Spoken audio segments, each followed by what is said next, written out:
Hi, I'm Bob, and welcome to Between the Sheets, where we look at Microsoft Excel and related technologies. You might sometimes have a data sheet that isn't arranged the way you want. Maybe you want to push rows or columns around or stack data that's spread out. In a previous episode, I showed you Excel's new transform function, and now I want to show you three other new functions that kick it up a notch: TOCOL, VSTACK, and WRAPROWS. Just be aware that as of this recording in early November 2022, these functions are still in beta, so you might not have access to them yet. But if you have the 365 edition of Excel, you'll have them soon, and they will be available in both Windows and Mac. So let's take a look, see how it works.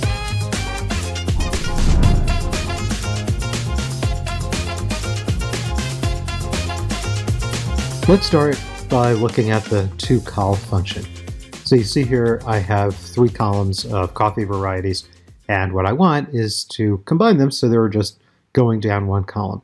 Now there's not a lot here, so I could simply grab these three, shove them down there, grab those three, shove them down there. But potentially this could be hundreds or thousands of rows, and by simply grabbing them and moving, copying and pasting and whatnot, that's not dynamic. With a function, it's dynamic. Before we do it, let's take a look at the syntax. So the syntax is pretty straightforward: equals TOCOL and feed it an array. Now there is sort of a similar function that is toRow. Also you feed it an array. The only difference, of course, is one goes down a column, the other goes across the row. So what I'm going to do is I'm just going to grab this column header, copy it, I'm going to paste it over there. And down below, I'm going to say equals TOCOL. And then here's all of the stuff. That's the whole array. Close the parenthesis, press enter, and there we go.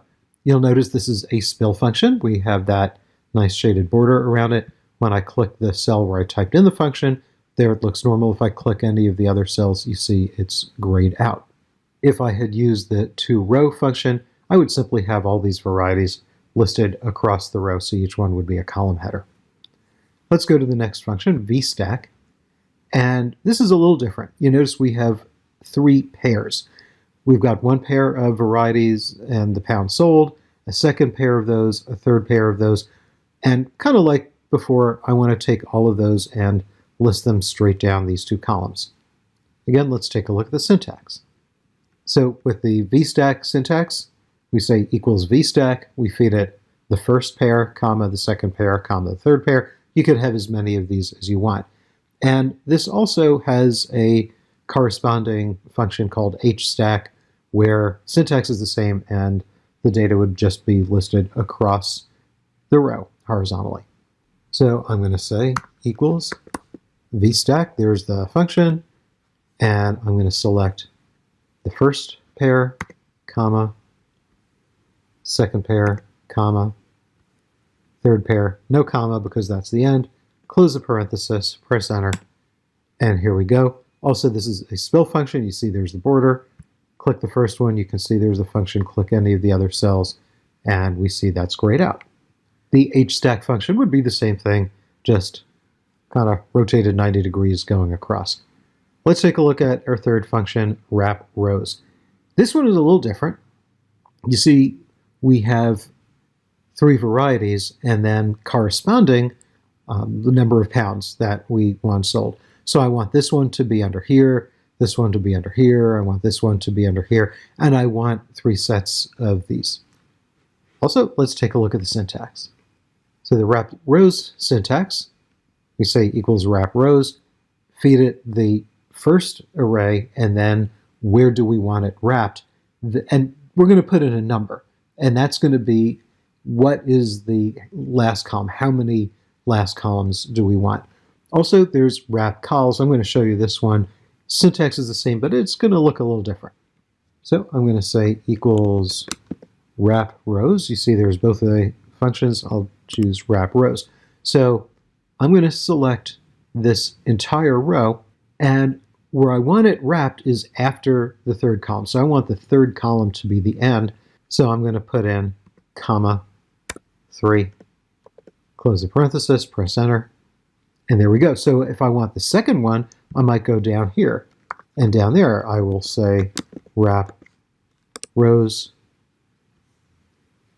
get the next row, comma, I want it ended at the third column, comma, and enter. So I have another set of these.